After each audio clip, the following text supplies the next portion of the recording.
Good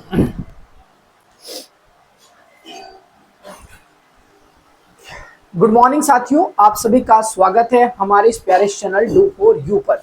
आज मैं आप लोगों की बहुत ही शानदार सा इंपॉर्टेंट आप लोगों को डेरिवेशन कराने वाला हूं, जो है ब्लास्टिक गैल्वेनोमीटर। ब्लास्टिक गैल्वेनोमीटर और इसके सेंसिटिविटी के बारे में हम लोग आज बात करेंगे। सबसे पहले अगर बात करें ये ब्लास्टिक गैल्वेनोमीटर, तो ज्यादातर ये आपके बीएससी के एग्जाम में पूछता है, एमएससी के भी सिलेबस में है, तो आप देख सकते हैं और इसको एग्जाम के पॉइंट ऑफ व्यू के लिए तैयार कर सकते हैं। तो मैं बहुत कम टाइम में कोशिश करता हूं बैलास्टिक गैल्वेनोमीटर को बढ़िया से समझाने का। तो सबसे पहले लोअर क्लास में आप लोग गैल्वेनोमीटर के बारे में पढ़ा था, बस सिमिलर ही है, यहाँ थोड़ा सा नाम चेंज है, नाम है ब्लास्टिक गैल्वेनोमीटर। तो ये ब्लास्टिक गैल्वेनोमीटर क्या होता है आपको धीरे धीरे समझ में आ जाएगा। तो अगर हम यहाँ सबसे पहले बात करें कि ब्लास्टिक गैल्वेनोमीटर होता क्या है, तो ध्यान से आप यहाँ से चीजों को समझ सकते हैं। तो सबसे पहले क्वेश्चन एग्जाम में कैसे आता है, तो क्वेश्चन है कि what is ballistic galvanometer, right it's construction, मतलब ये कैसे बनता है इसके बारे में बताया जाता है, बताना है, और वर्किंग रूल के बारे में कि ये काम कैसे करता है, साथ में एक्सप्लेन करना है इट्स सेंसिटिविटी। तो मैं इसके सेंसिटिविटी वाला जो पार्ट है वो इसके नेक्स्ट वीडियो लेक्चर में मैं कवर करूंगा। तो सबसे पहले समझते हैं कि ब्लास्टिक गैल्वेनोमीटर आखिर है क्या। तो ballistic galvanometer is such a instrument which is used to measure the small quantity of electric charge in very short time interval. तो बहुत कम समय में क्या करना है, चार्ज को क्या करता है, इलेक्ट्रिक चार्ज को मेजर करता है कौन, ब्लास्टिक गैल्वेनोमीटर। तो क्या बात समझ में आ गया।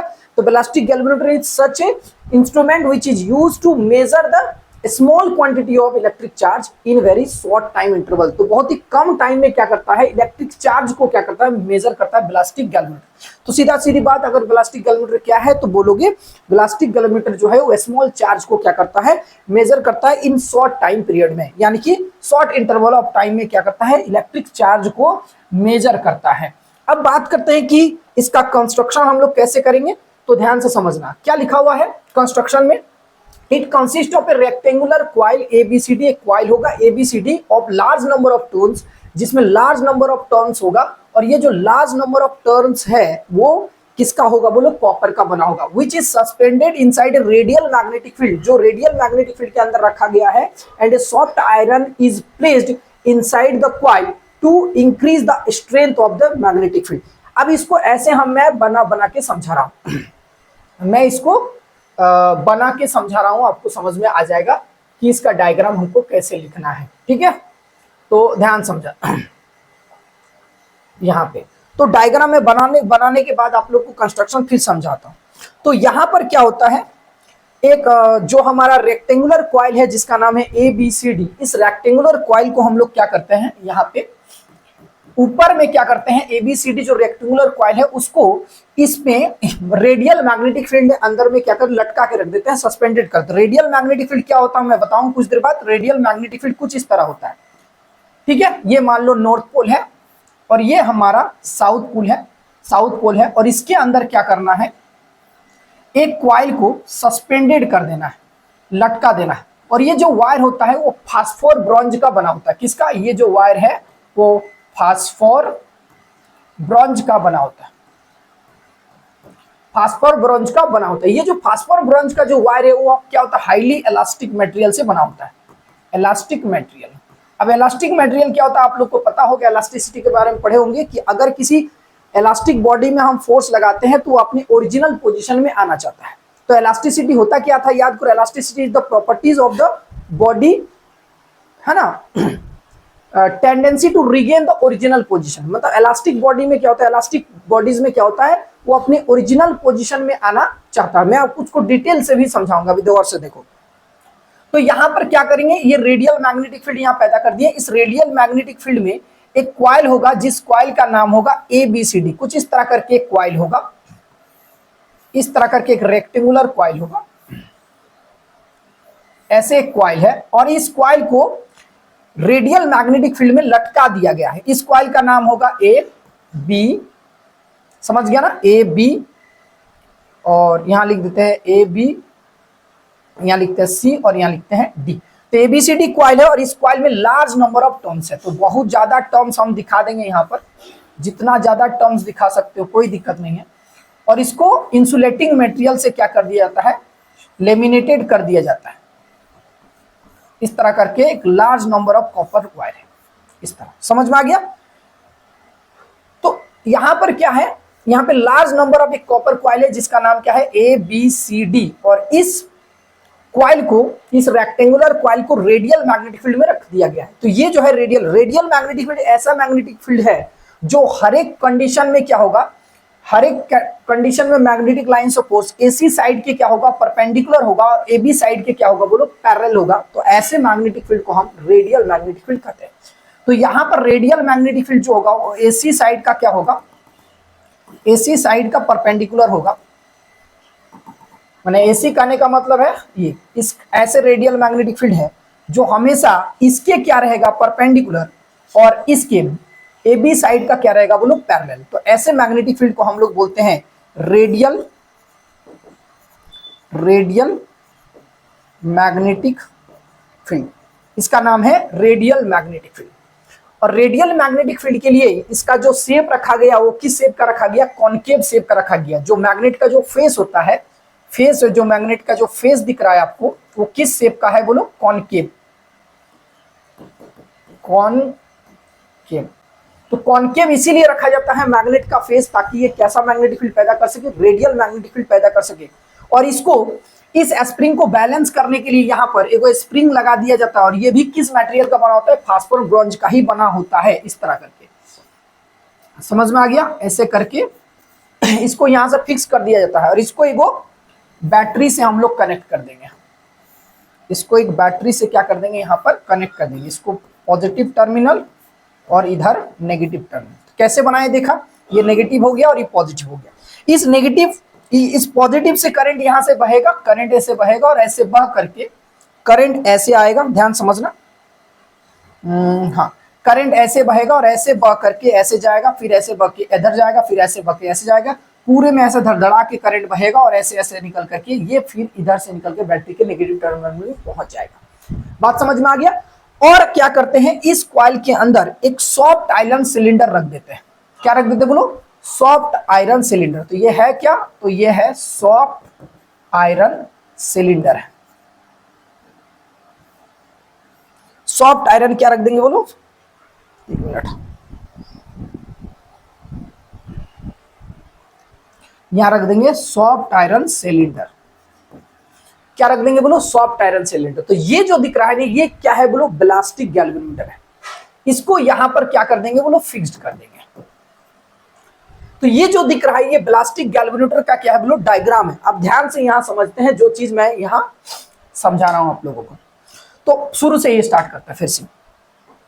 तो ब्लास्टिक गैल्वेनोमीटर क्या है, तो ब्लास्टिक गैल्वेनोमीटर एक ऐसा इंस्ट्रूमेंट है जो क्या करता है, जो small quantity of electric charge को मेजर करता है इन शॉर्ट टाइम इंटरवल में। तो बहुत छोटे टाइम इंटरवल में क्या करता है, इलेक्ट्रिक चार्ज को मेजर करता है, उसको हम क्या करते हैं, ब्लास्टिक गैल्वेनोमीटर कहते हैं। कंस्ट्रक्शन में बात करें तो it consist of a rectangular coil ABCD। तो हम एक कॉइल बनाए ABCD जिसमें क्या लार्ज नंबर ऑफ टर्न्स है, in which suspended inside radial magnetic field, जिसको रेडियल मैग्नेटिक फील्ड में लटका दिया गया है, and a soft iron core is placed inside the coil to increase the strength of magnetic field. मतलब यहां जो हम बनाए, गौर से देखो यहां पर, तो यहां पर एक रेक्टेंगुलर कॉइल है जिसको magnetic field, radial magnetic field के अंदर में प्लेस्ड कर दिया गया है, और इसको फास्फोरस ब्रॉन्ज के वायर से सस्पेंडेड कर दिया गया है। बात समझ में आ गया।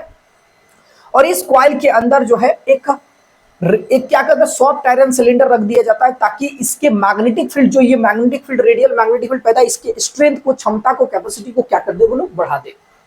अब रेडियल मैग्नेटिक फील्ड को पैदा करने के लिए हमको मैग्नेट का फेस कैसा रखना पड़ता है, कॉनकेव। कॉनकेव रखने से रेडियल मैग्नेटिक फील्ड पैदा होगा। और रेडियल मैग्नेटिक फील्ड पैदा होने से एक फायदा ये है कि हर एक कंडीशन में इस कॉइल के हर एक पोजीशन में क्या होता है, AC साइड का परपेंडिकुलर होगा और AB साइड के क्या होगा बोलो, पैरेलल होगा।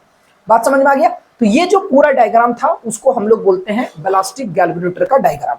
अब ध्यान समझो इधर कि क्या क्या है। तो यहाँ पे कुछ चीजें समझना, जैसे L क्या है, तो L है लेंथ ऑफ द कॉइल है, B क्या है, ब्रेथ ऑफ द कॉइल है, A क्या है, cross sectional area of the coil है, N क्या है, total number of turns of the coil. तो इस जो कॉइल ABCD है, इस कॉइल का क्या है, टोटल नंबर ऑफ टर्न्स है। आगे बात करते हैं। तो I क्या है, इस कॉइल से पास होने वाला करंट I है। B क्या है, तो B है रेडियल मैग्नेटिक फील्ड। F क्या है, F है ILB। आप लोग पढ़े होंगे कि अगर कोई कंडक्टर मैग्नेटिक फील्ड के परपेंडिकुलर हो अगर कोई कंडक्टर मैग्नेटिक फील्ड के क्या है परपेंडिकुलर हो तो इस कंडक्टर पर यानी कि इस वायर पर लगने वाला जो फोर्स होता है वो फोर्स का फॉर्मूला होता है I L B sine theta, और ये परपेंडिकुलर है मैग्नेटिक फील्ड के, तो यानी कि थीटा बराबर हो जाएगा 90 डिग्री, तो इस पर लगने वाला जो फोर्स का वैल्यू हो जाएगा वो होगा आई एल बी। क्या होगा बोलो? I L B. तो अगर इससे बहने वाला करंट स्मॉल आई है तो यहाँ एफ बराबर होगा स्मॉल आई एल बी हो जाएगा। तो स्मॉल आई एल बी क्या है? जब कोई कंडक्टर मैग्नेटिक फील्ड के परपेंडिकुलर डायरेक्शन में रहता है तो उस पर लगता है मैक्सिमम फोर्स, और इस मैक्सिमम फोर्स का direction Fleming left hand rule से निकालते हैं, जो कि लोअर क्लास में आप लोग पढ़े होंगे। समझ में आ गया? अच्छा, तो ये क्या है? कंडक्टर पर लगने वाला यानी कि वायर पर लगने वाला मैक्सिमम फोर्स है कब? जब किसी वायर से आई करंट पास होगा और मैग्नेटिक फील्ड के परपेंडिकुलर होगा तो इस पर मैक्सिमम फोर्स लगेगा कितना? एफ बराबर आई एल बी। और इस मैक्सिमम फोर्स का डायरेक्शन हम लोग फ्लेमिंग लेफ्ट हैंड रूल से निकालते हैं। ठीक है। अच्छा, प्रिंसिपल क्या है? ध्यान सुनो। तो कह रहा है प्रिंसिपल कि whenever A current carrying coil is placed inside uniform magnetic field, जब किसी करंट कैरिंग कॉइल को यूनिफॉर्म मैग्नेटिक फील्ड में रखा जाता है तो उस पर एक टॉर्क पैदा होता है। क्या पैदा होता है बोलो? टॉर्क। और इसी टॉर्क की वजह से कॉइल जो है मैग्नेटिक फील्ड के अंदर क्या करने लगेगा? रोटेट करने लगेगा। तो ये कंस्ट्रक्शन आपको समझ में आ गया, जो चीज यहाँ डायग्राम में दिख रहा है। तो यहाँ पर एक कॉइल है, रेक्टेंगुलर कॉइल एबीसीडी। इस कॉइल को जैसे ही मैग्नेटिक फील्ड में रखेंगे तो इस मैग्नेटिक फील्ड पर क्या पैदा होगा? इस मैग्नेटिक फील्ड की वजह से इस कॉइल पर एक टॉर्क पैदा होगा, और इस टॉर्क की वजह से ये कॉइल अपनी ओरिजिनल पोजीशन से क्या करने लगेगा? रोटेट करने लगेगा। अब गौर से देखो, अब यहां पर जो करंट है वो ऐसे बह रहा है, यहां पर जो करंट है वो ऐसे बह रहा है, और यहां पर करंट ऐसे बह रहा है। अब इसको देखो, करंट का डायरेक्शन ऐसे है और मैग्नेटिक फील्ड का डायरेक्शन ऐसे है, तो यहां पर परपेंडिकुलर है। यहां पर जो है देखो, वायर का डायरेक्शन मतलब करंट का डायरेक्शन और मैग्नेटिक फील्ड का डायरेक्शन के बीच का एंगल कितना डिग्री? 90 डिग्री। तो इस पर लगेगा मैक्सिमम फोर्स, और मैक्सिमम फोर्स का direction Fleming left hand rule से निकालते हैं। फ्लेमिंग लेफ्ट हैंड रूल क्या कहता है? अपन अपने देखो अपने बाएं हाथ की अंगुलियों को इस प्रकार फैलाएं कि ये जो अंगुली है ये वाला, जिसको हम लोग बोलते हैं इंडेक्स फिंगर, तो इंडेक्स फिंगर मैग्नेटिक फील्ड के डायरेक्शन को बताता है, ये मिडिल फिंगर करंट के डायरेक्शन को बताता है, तो हमारा थंब उस पर लगने वाली फोर्स के डायरेक्शन को रिप्रेजेंट करेगा। तो अब गौर से देखो, करंट का डायरेक्शन किधर है? नीचे, तो ऐसे रखोगी, और मैग्नेटिक फील्ड सॉरी ये करंट का देखो, ये मैग्नेटिक फील्ड के डायरेक्शन को बताएगा। ये जो मिडिल फिंगर है वो मिडिल फिंगर किसके डायरेक्शन को बताएगा?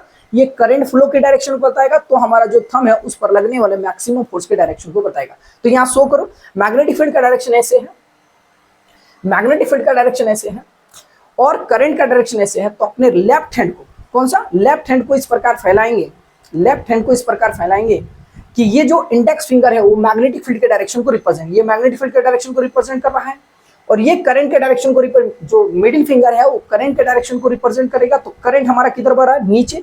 तो थंब जो है इस पर लगने वाले फोर्स के डायरेक्शन को बताएगा। तो यानी कि इस मैग्नेटिक फील्ड के कारण इस BD side of the coil, BD side पर कितना फोर्स लगेगा? मैक्सिमम फोर्स लगेगा, क्योंकि ये मैग्नेटिक फील्ड के परपेंडिकुलर डायरेक्शन में है, तो इस पर लगेगा मैक्सिमम फोर्स। और फोर्स का डायरेक्शन किधर होगा? बोलो बाहर तरफ होगा, यानी कि आउटसाइड ऑफ द क्या होगा? बोर्ड। ये जो बोर्ड है इस बोर्ड के बाहर तरफ फोर्स लगेगा। कितना फोर्स लगेगा? एफ बराबर लगेगा आई एल बी। एक तार पर लगेगा आई एल बी, और यहां पर एन तार है तो लगेगा एन आई एल बी। तो इस पर जो लगने वाला फोर्स होगा एक्चुअल में वो कितना होगा? N I L B force होगा। तो इस पर फोर्स होगा एफ बराबर कितना फोर्स होगा? यहीं पे लिख देते हैं एफ बराबर, या फिर F1 बराबर लिख देते हैं N I L B, N I L B force होगा। समझ में आ गया? अब इस साइड में देखो, मैग्नेटिक फील्ड के कारण AC side of the coil पर कितना फोर्स लगेगा? तो AC side of the coil पर कितना फोर्स लगेगा? तो एसी साइड पर फोर्स लगेगा, फ्लेमिंग लेफ्ट हैंड रूल लगाओ।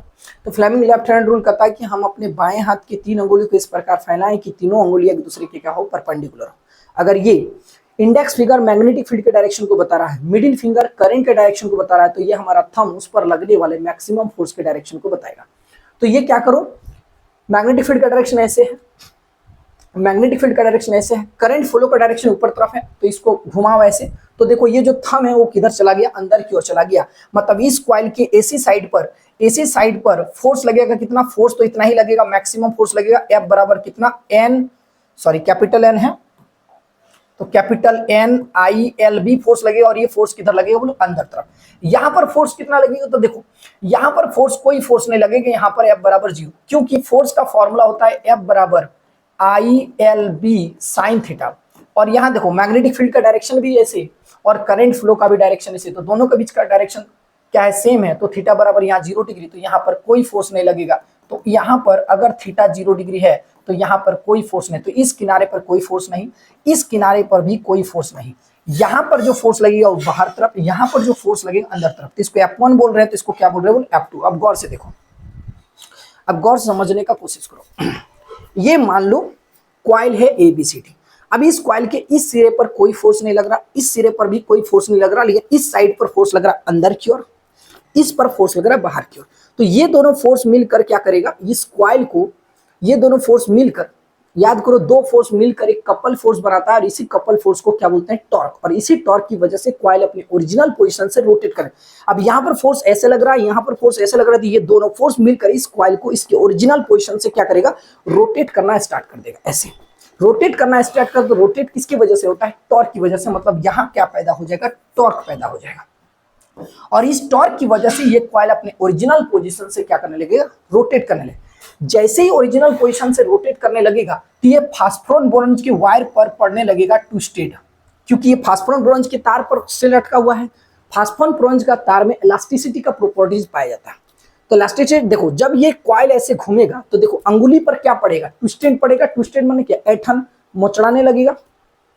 अरे समझ रहे हो कि नहीं, देखो ऐसे। अब मान लो ये कॉइल है मेरा हाथ, और ये मेरे पास जो हैंकी है, अगर ये यहां से घूमेगा तो इस तरह ये ऐठन पड़ेगा कि नहीं पड़ेगा, बिल्कुल पड़ेगा। तो ऐठन पड़ेगा, तो ये अपने ओरिजिनल पोजीशन में रहना चाहता है। ये जब ऐठन पड़ रहा है तो फास्फोरस बोरॉन का चार्ज, जो फास्फोर बोरॉन का जो वायर है, वो क्या चाहता है, अपने ओरिजिनल पोजीशन पर रहना चाहता है। तो इस पर ये रीस्टोरिंग फोर्स लगाएगा। तो ये जो फास्फोरस बोरॉन का वायर है, वो इस कॉइल पर क्या लगाएगा, रीस्टोरिंग फोर्स लगाएगा। बात समझ में आ गई। और इक्विलिब्रियम पोजीशन पर क्या होगा, इस पर लगने वाला, इसके कारण लगने वाला जो टॉर्क है और इसके कारण जो पैदा होने वाला रीस्टोरिंग फोर्स है, दोनों क्या होगा, बराबर हो जाएगा। अब देखो गौर से समझो, जब ये कॉइल अपने ओरिजिनल पोजीशन से रोटेट होगा, तो रोटेट हो रहा है मतलब क्या, ये इसके पास काइनेटिक एनर्जी है, और ये काइनेटिक एनर्जी रोटेट होने की वजह से ये फास्फोरस बोरॉन की वायर पर क्या स्टोर कर रहा है, पोटेंशियल एनर्जी में कन्वर्ट होता जा रहा है। तो ये जो काइनेटिक एनर्जी घूम रहा है, माने कौन सा एनर्जी, काइनेटिक एनर्जी। तो काइनेटिक एनर्जी जो है किस में कन्वर्ट होने लगता है, पोटेंशियल एनर्जी में कन्वर्ट होने लगता है।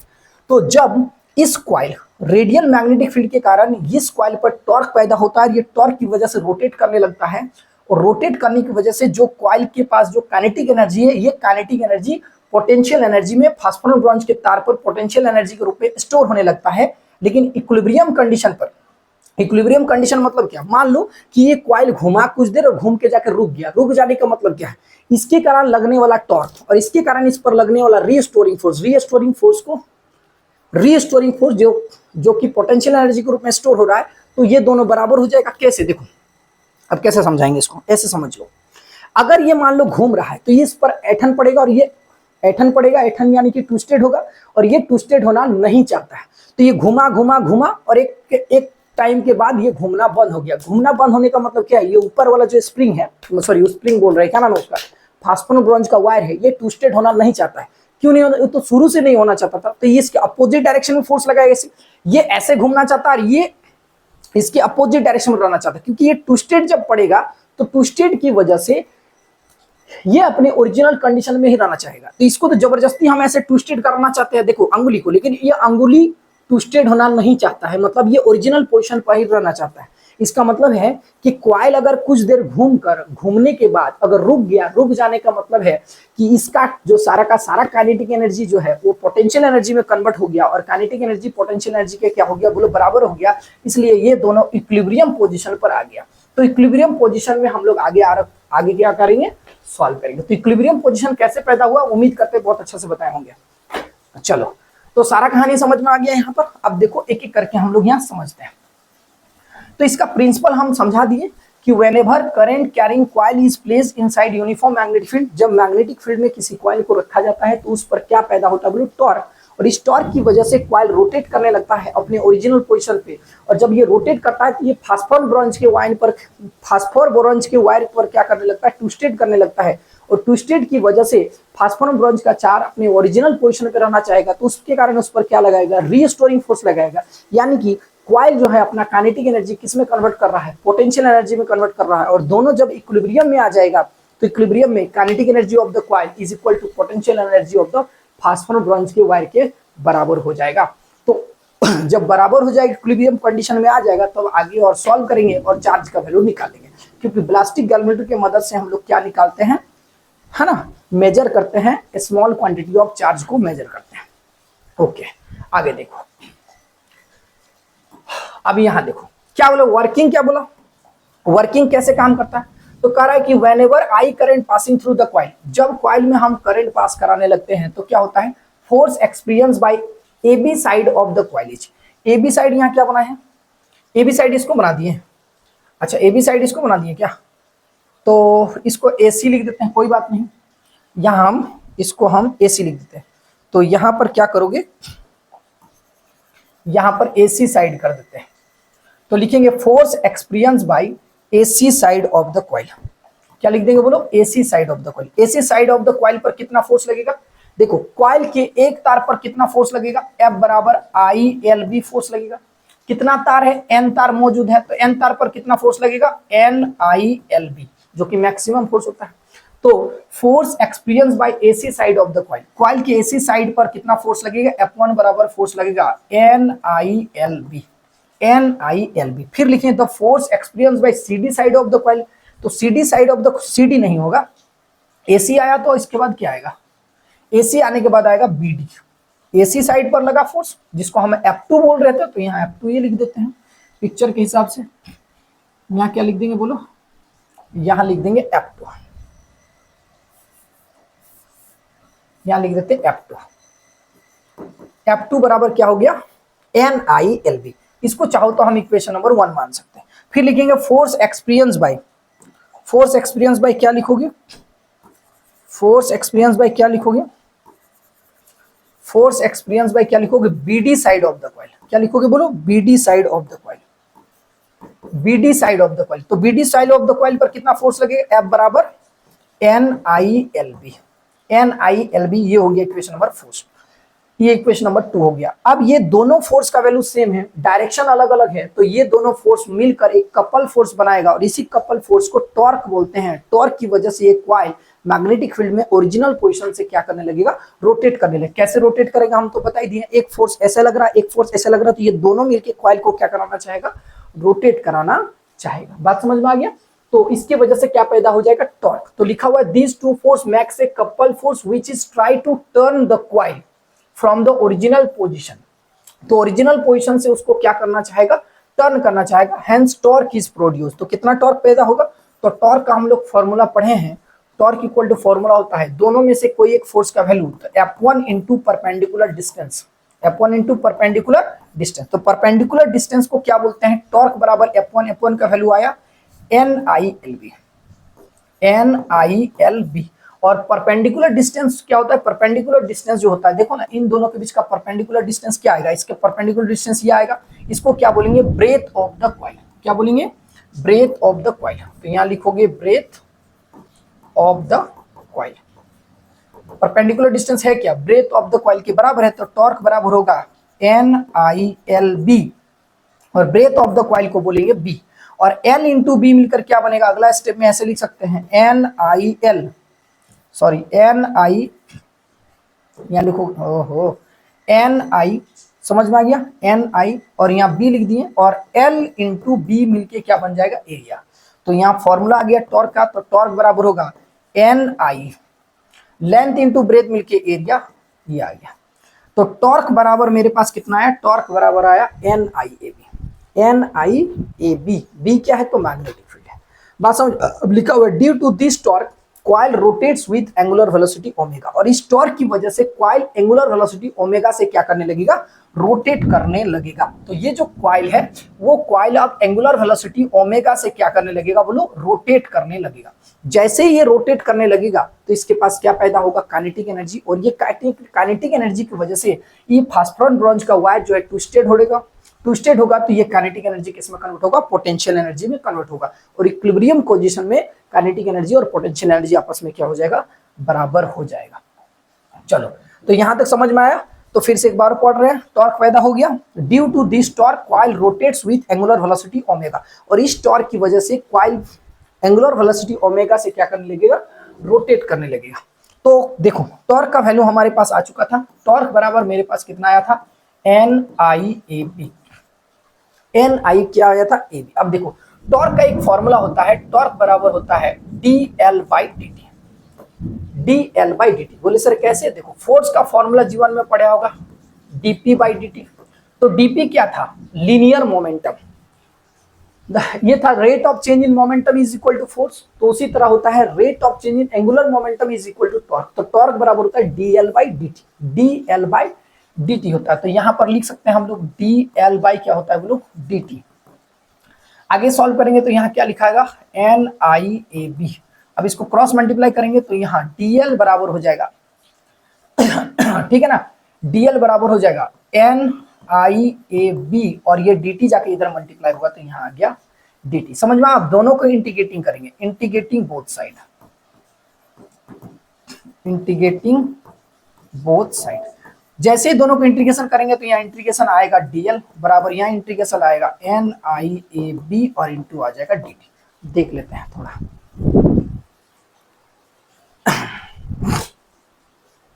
ठीक है ना। अब देखो, अब हमको पता है इंटीग्रेशन पढ़े हैं कि इंटीग्रेशन डीएल बराबर होता है एल, क्योंकि इंटीग्रेशन जीवन में पढ़े होंगे कि इंटीग्रेशन डीएक्स बराबर एक्स। आप बीएससी एमएससी के स्टूडेंट है तो इतना तो समझ में आता है। तो यहाँ लिखोगे एल, एल बराबर क्या हो जाएगा, अब जो जो कांस्टेंट टर्म है उसको हम बाहर कर लेंगे। तो यहाँ एन ए बी कॉन्स्टेंट है, यहाँ लिखोगे आई और इंटू डी टी। अब देखो फॉर्मूला ऐसे पढ़े होगे करंट का, आई बराबर होता है D Q by D T, D Q by D T. तो यहाँ आई और इंटू डी टी बराबर क्या हो जाएगा बोलो, डी क्यू। तो इस जगह पे लिख सकते हैं एल बराबर एल बराबर लिखोगे N A B, N A B, और आई और इंटू डी टी की जगह क्या लिखोगे, इंटीग्रेशन डी क्यू। अब देखो जिस तरह यहाँ इंटीग्रेशन dx बराबर x होता है, उसी तरह इंटीग्रेशन dq बराबर क्या हो जाएगा बोलो, q हो जाएगा।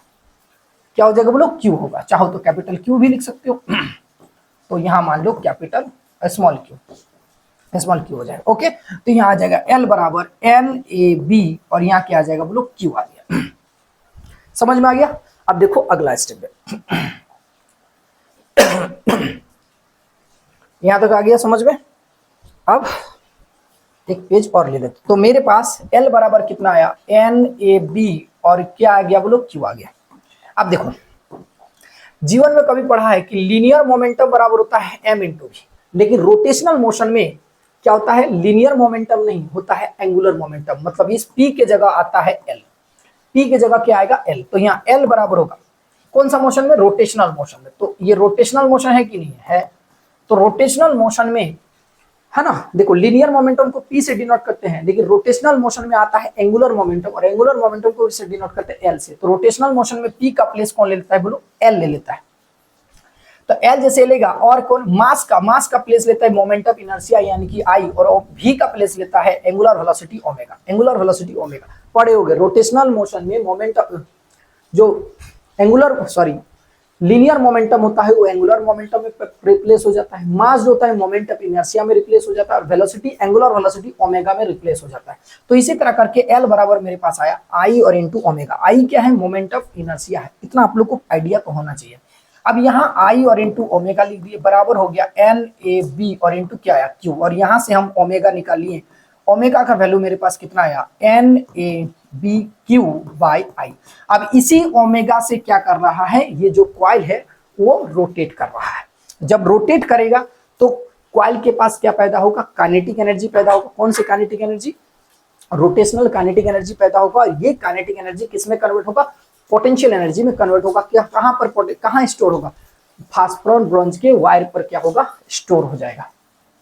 फास्फोरस ब्रॉन्ज के तार पर क्या होगा, स्टोर होगा। अब देखो नाउ द कॉइल, ध्यान सुनो, now the coil rotates from the original position with this angular velocity omega, और इस एंगुलर वेलोसिटी ओमेगा से ये कॉइल क्या करेगा, रोटेट करेगा। Results phosphorus bronze wire get to state. हम बोले थे ना कि फास्फोरस ब्रॉन्ज का वायर क्या होगा, टू स्टेट होने लगेगा। Hence kinetic energy of the coil is converted into potential energy of the coil, और ये काइनेटिक एनर्जी पोटेंशियल एनर्जी में क्या हो जाएगा, कन्वर्ट हो जाएगा।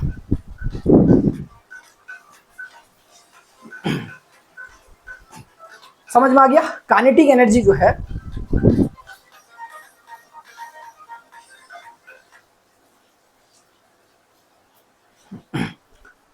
और ये kinetic energy of the coil जो है वो किस में कन्वर्ट हो जाएगा बोलो, potential energy of the coil में क्या हो जाएगा बोलो, कन्वर्ट हो जाएगा। Kinetic energy of the coil क्या लिखते हैं, तो हाफ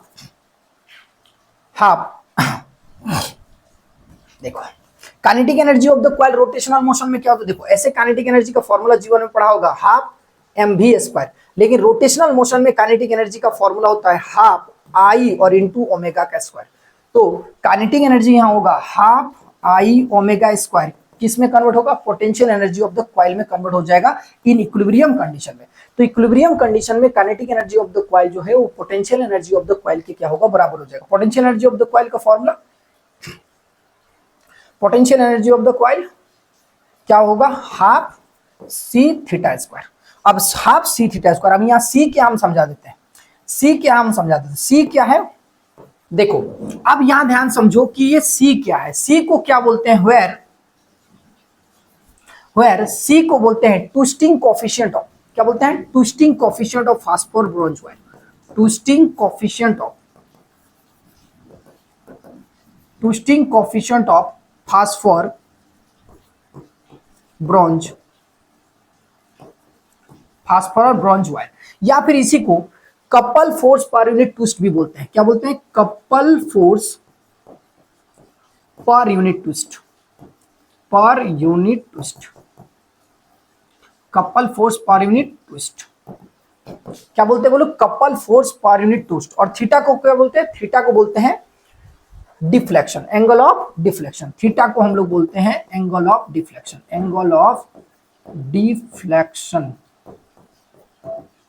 क्या बोलते हैं बोलो, एंगल ऑफ डिफ्लेक्शन। समझ में आ गया। अब यहां से हमको क्या करना है, ध्यान समझो, ये हाफ हाफ आएगा तो काट देना है, और मेरे पास क्या आया, ओमेगा स्क्वायर हम यहां से निकालेंगे, तो ओमेगा स्क्वायर मेरे पास आया सी थीटा स्क्वायर बाई क्या आया बोलो, आई आया, सी थीटा बाई क्या आया बोलो, आई आया। इसको हम इक्वेशन नंबर क्या पुट कर लेते हैं, 2।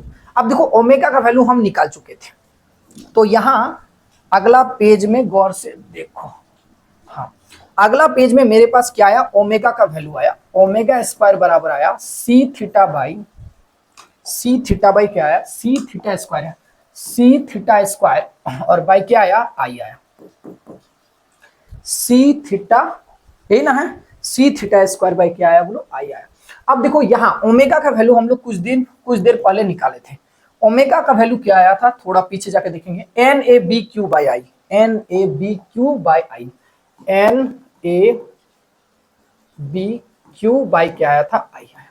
अब इस यहाँ ओमेगा के जगह, मतलब ओमेगा की जगह यहां पुट करना है, तो क्या पुट करोगे, N A B Q by I का होल स्क्वायर और इक्वल टू हो गया C theta square by I, C theta square by I. आगे समझ में, अब देखो यहाँ अब आगे सॉल्व क्या करोगे, यहां लिखोगे N square A B Q square by, यहां हो जाएगा आई स्क्वायर बराबर क्या होगा, C theta square by I. अब यहां से आई कैंसिल हो गया, तो मेरे पास क्या आया, यहाँ भी स्क्वायर हुआ, सब में स्क्वायर हुआ, N square A square B square Q square, देख रहे हो square square square divided by I equal to क्या हो गया, सी थीटा स्क्वायर। अब यहां से हम क्या निकालेंगे, क्यू स्क्वायर निकालेंगे। तो अगर हम यहां से क्यू स्क्वायर निकाल रहे हैं, इधर लिख रहे हैं, यहां से क्यू स्क्वायर निकालेंगे तो क्या क्या इधर जाएगा, तो हम यहां से सीधे क्यू स्क्वायर निकाल रहे हैं। तो अगर हम यहां से क्यू स्क्वायर निकालेंगे तो क्या होगा, यहाँ होगा सी थीटा स्क्वायर और इंटू आई डिवाइडेड बाई क्या होगा, डिवाइडेड बाई होगा, गौर से देखो, एन स्क्वायर ए स्क्वायर और बी स्क्वायर, समझ में आ गया, N square A square B square. तो यहां पर मेरे पास क्यू स्क्वायर का वैल्यू निकला, किसका वैल्यू निकला, क्यू स्क्वायर का। इसको थोड़ा और सजा के देखते हैं हम, क्यू स्क्वायर बराबर, थोड़ा हम सजा के लिखना चाहते हैं तो सजा के ऐसे लिख सकते हैं, यहां लिखेंगे थीटा स्क्वायर बाई, नीचे में N square A square B square और ऊपर में सी है, नीचे में भी एक सी मल्टीप्लाई कर देंगे तो यहाँ सी स्क्वायर लिखना पड़ेगा और बगल में क्या आ जाएगा बोलो, आई आ जाएगा, सी स्क्वायर बाई आई। ठीक है, हम ये लिखे अभी क्यू का वैल्यू। इसको और थोड़ा अगर सजा के लिखे तो, और थोड़ा अगर सजा के लिखे तो क्या लिख सकते हैं, गौर से देखो, यहाँ लिख सकते हैं क्यू स्क्वायर बराबर theta square by N square A square B square और यहाँ भी सी स्क्वायर और नीचे में लिख सकते हैं आई बाई सी। इसको हम इक्वेशन नंबर क्या मान लेते हैं, 3। 2 तक किए थे शायद, 2, तो इसको मान लिए 3। क्या बात समझ में आया यहां तक?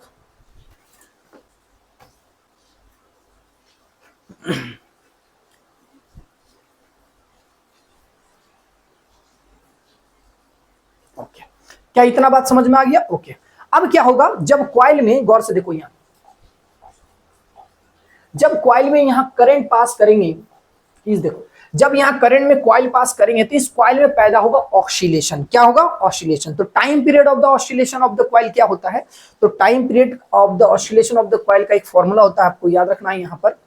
तो यहां आ जाएंगे हम, कहां आ जाएंगे, यहां तक तो आ गए। अब हम अगला पेज में आपको समझा रहे हैं। अब थोड़ा सा एक टर्म यूज करना है यहां पर, time period, time period of the oscillation, time period of the oscillation of the coil, time period of the oscillation of the coil. तो कॉइल का ऑसिलेशन का टाइम पीरियड का फॉर्मूला होता है T बराबर 2 pi root under I by C. Root under क्या होता है बोलो? I by C. अभी इसको ऐसे लिख सकते हैं, T बाई 2 पाई लिख सकते हैं, बराबर क्या होगा? I बाई सी। मतलब रूट अंडर है, इस रूट को हटाएगा तो यहाँ टी स्क्वायर हो जाएगा और यहाँ होगा 4 पाई स्क्वायर आ जाएगा और इक्वल टू क्या होगा? I बाई सी। और इस I बाई सी का वैल्यू उठा के कहाँ पुट करोगे? इक्वेशन नंबर 3 में पुट करोगे। तो यहाँ लिखोगे पुटिंग दिस वैल्यू, पुटिंग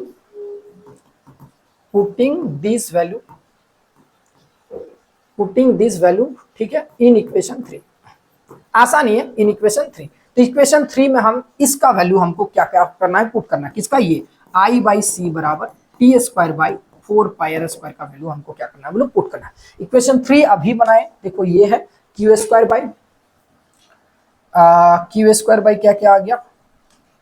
तो यहाँ क्यू स्क्वायर बराबर लिखा हुआ है सी स्क्वायर था, हाँ सी स्क्वायर था, थीटा स्क्वायर था, आई था, डिवाइडेड बाई, आई तो बाहर में था, C square theta square, I बाहर में था, डिवाइडेड बाई क्या क्या है?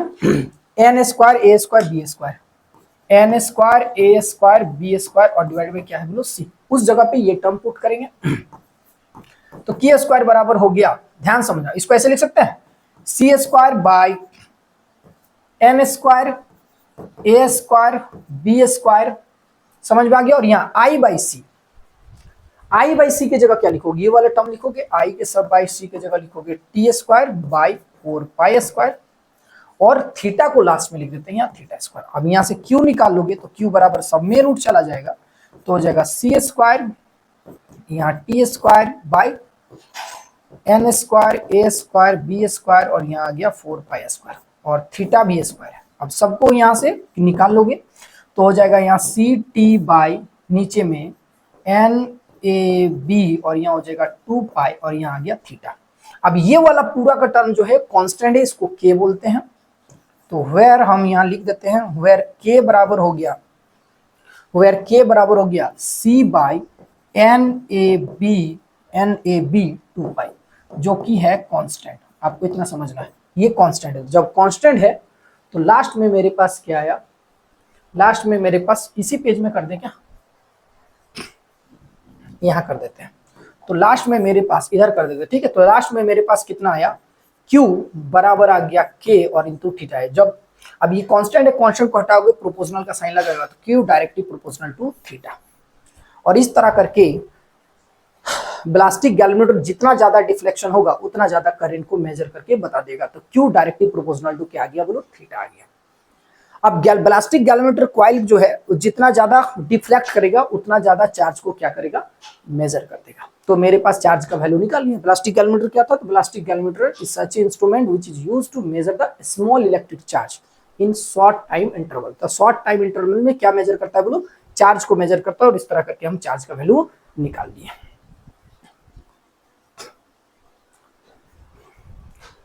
तो उम्मीद करते हैं पूरा वीडियो लेक्चर आपको ब्लास्टिक गैल्वेनोमीटर बढ़िया से समझ में आया होगा। कमेंट करके आपको बताना कि ये लेक्चर कैसे लगा। जैसे आप कमेंट कीजिएगा है ना टॉपिक के बारे में कि बहुत बढ़िया लगा, तो मैं इस तरह आपको बीएससी और एमएससी का बहुत सारा टॉपिक आपको बहुत आसान भाषा में और इस तरह लिख लिख के बताऊंगा। बात समझ आ रहा? और ये जो मिल रहा है आपको हैंड राइटिंग नोट्स मिल रहा है, आपको इससे भी कॉन्फिडेंस पैदा हो गया कि हम इतना बड़ा डेरिवेशन अगर बिना देखे कर रहे हैं तो आप भी कर सकते हैं। ठीक है, मिलते हैं next class. Thank you very much.